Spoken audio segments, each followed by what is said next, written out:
Olá, gente! Então vamos para a nossa segunda aula sobre a circulação anterior do cérebro. E nós vamos estudar um dos seus ramos terminais, que é a artéria cerebral anterior.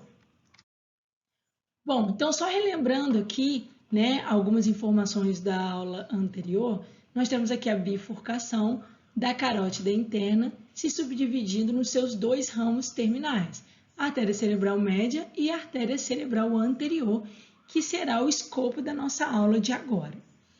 Bom, a artéria cerebral anterior, como nós já falamos, ela se dirige para a superfície medial do cérebro, perfeito? E ela tem alguns segmentos também. Bom, o seu primeiro ramo, que a gente chama de A1, que consiste no segmento da origem na carótida interna até a origem do ramo comunicante anterior, existe esse ramo que a gente denomina de A1. E por que ele é importante? Aqui ele emite diversos pequenos ramos, tá? Chamados de ramos perfurantes, que vão irrigar a superfície perfurada anterior. Perfeito? Então é importantíssimo esses ramos. Lembrar da estreita relação anatômica das artérias cerebrais anteriores, perfeito? Com nervos ópticos e quiasma óptico, ok? E aí nós temos um importantíssimo ramo da artéria cerebral anterior, que é a artéria comunicante anterior.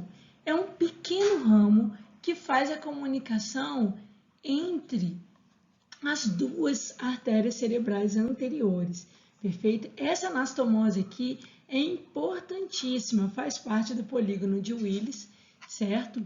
E é importantíssimo, tá? Para gerar uma comunicação efetiva entre as circulações anteriores do lado esquerdo e direito, perfeito? Bom, então aqui para a gente ver numa visão mais realística, mesma coisa, a artéria carótida interna se fazendo a sua subdivisão em artéria cerebral anterior e aqui a artéria cerebral média. E aqui, olha, as duas cerebrais anteriores se comunicando, tá? Através da artéria comunicante, tá? Anterior, que é uma só, tá? Singular. Mesma coisa que a artéria carótida interna se subdividindo em artérias cerebral anterior e artéria cerebral média. E aqui, ó, as duas cerebrais anteriores e aqui no meio vai estar a artéria comunicante anterior. E lembrar sempre dessa relação anatômica importante das artérias cerebrais anteriores com, o quiasma e o trato óptico. Perfeito? Vamos lá, só para título de curiosidade, aquela ali é a situação mais frequente, normal, mas pode haver muitas variações anatômicas nesse complexo da comunicante anterior. Então, ela pode ser ausente, pode ser curta, pode ser hipoplásica, dupla, tripla, plexiforme, ázigos, onde só temos uma cerebral anterior. Enfim, existem múltiplas variações anatômicas, tá? Sendo que o usual é esse esquema que a gente falou ali, da artéria comunicante anterior única comunicando circulação anterior do lado esquerdo e lado direito. Bom, é bom a gente citar que a artéria comunicante anterior é o local mais frequente de uma patologia comum do sistema arterial do cérebro, que são os aneurismas, tá?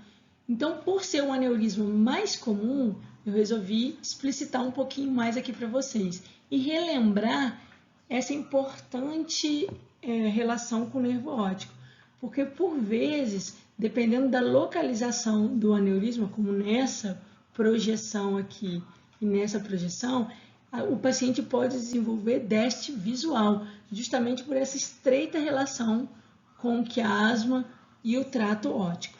Perfeito? Então fica aí essa elucidação em detalhe para vocês. Bom, após a emergência aqui da comunicante anterior, nós chamamos, após a comunicante anterior, esse segmento de A2. E nesse segmento existe um principal ramo, tá? Que chama artéria recorrente de Roebner ou artéria estriada distal medial. Por quê? Essa é uma das poucas artérias dentro do sistema arterial do cérebro que faz um trajeto descendente. Ela retorna, tá, para a circulação. Por isso, a artéria recorrente. Ela se dirige para o território da qual ela já tinha passado. E porque ela é importantíssima? Porque ela irriga o ramo anterior e o joelho da cápsula interna. E ela emite, né, ela também vasculariza parte do núcleo caudado e do núcleo lentiforme.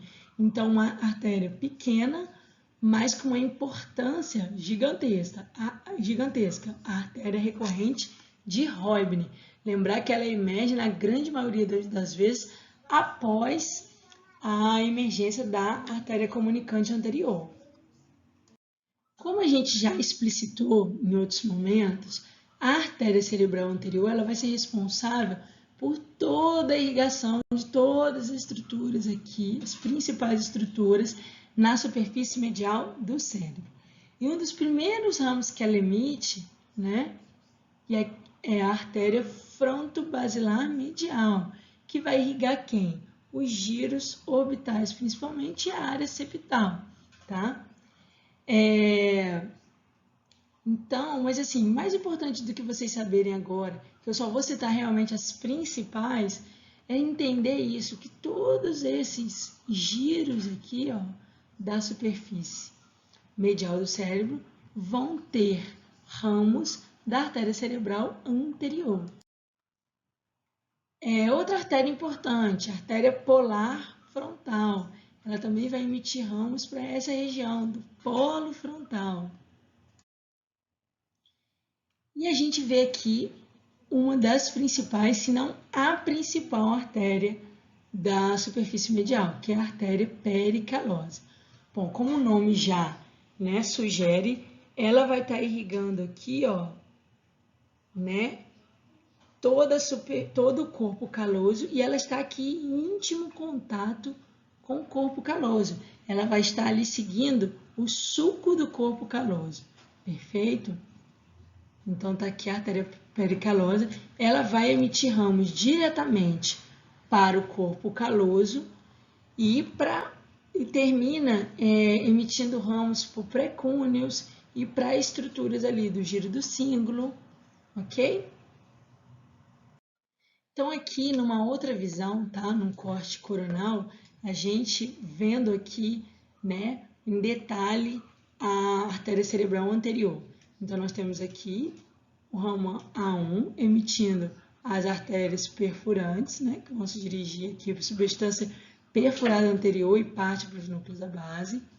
Depois, nós temos o segmento da artéria comunicante anterior, após A2, emitindo aqui, ó, a artéria recorrente de Roebner, se dirigindo também para núcleos da base.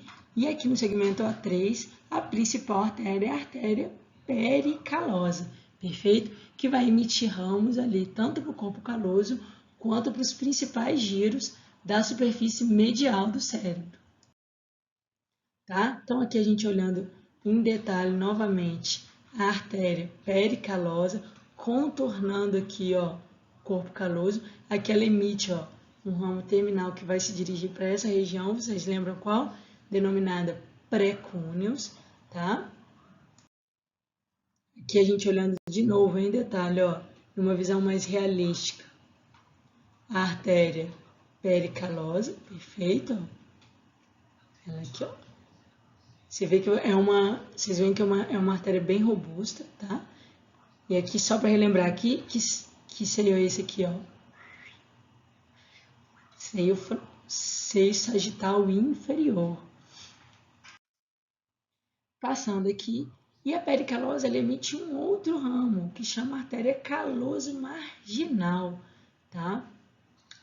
Que ela vai se dirigir ali, ó, para o sulco do cíngulo e vai emitir, diversos ramos terminais para os principais lobos da superfície medial, como o lóbulo paracentral, como o giro do cíngulo, com a área pré-frontal, enfim, para diversos lobos aqui da superfície medial do cérebro, perfeito? De uma maneira geral, o que a gente pode guardar acerca da artéria cerebral anterior? Então, ela irriga a face medial do cérebro até o sulco parieto-occipital. Por que até aí? Porque a partir desse ponto, nós já teremos uma contribuição importante da circulação posterior, perfeito? Então, o que a gente lembra de maneira importante? Existe o lóbulo paracentral, é a projeção medial de dois giros ultramente importantes para a gente, que é o giro pré-central e o giro pós-central, que são respectivamente responsáveis nessa região, na face medial, pelo movimento, tá, dos membros inferiores e sensibilidade.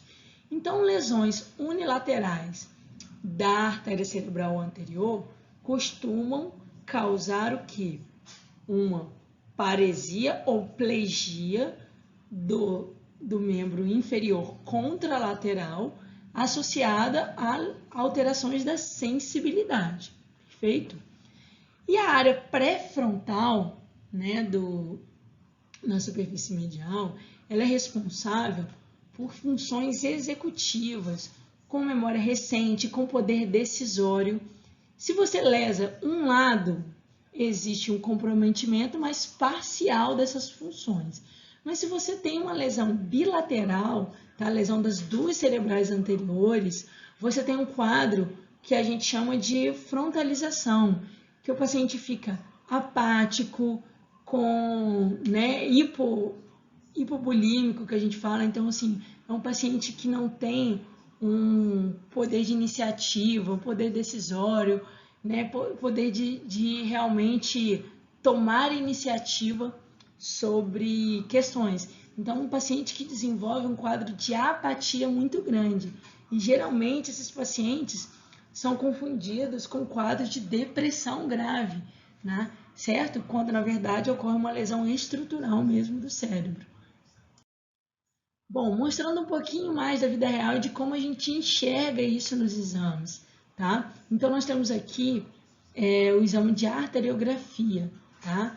Que diria que é um exame gold standard para a gente estar avaliando a circulação arterial do cérebro, tá? Então, aqui a gente vê, ó, numa projeção em AP, antero-posterior, a subdivisão da carótida interna em cerebral anterior, aqui, ó, se dirigindo para a superfície medial do cérebro, perfeito? Ó, que é a mesma coisa. E a gente vê que por existir a artéria comunicante anterior, essa comunicação, a gente já começa a ver parte da circulação contralateral. A gente consegue ver aqui, olha, as duas cerebrais anteriores. E numa projeção em AP, que eu queria mostrar aqui para vocês. Quem é essa artéria aqui, ó? É a artéria pericalosa. Então, aqui a gente sabe, olha, consegue ver esse formato em C, né? A gente consegue enxergar, através da circulação arterial, as estruturas que são correspondentes. Então, aqui eu sei que está o corpo caloso, perfeito? E o corpo caloso não é o teto dos ventrículos? Então, eu sei, por exemplo, que quando essa artéria está jogada muito para cima, que existe uma dilatação ventricular. Então, a gente consegue enxergar o cérebro através dessa trama vascular. E aqui, né, numa angiorressonância, que é um outro exame importante para a gente estar estudando a circulação do cérebro, e aqui a gente vê a mesma coisa, ó, carótidas, seus ramos terminais, aqui as cerebrais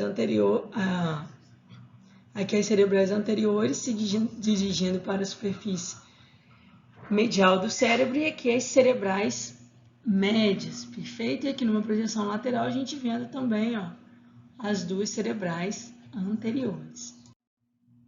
E aqui, caso clínico, olha só, isso aqui até vai cair aí no TGPI de vocês, dando spoiler.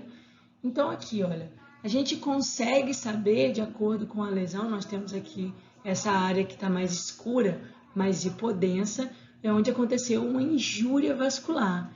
Que artéria é essa aqui que foi lesionada? Vocês conseguem saber? É a artéria cerebral anterior direita. Então, a gente vê que pegou aqui a parte medial do cérebro.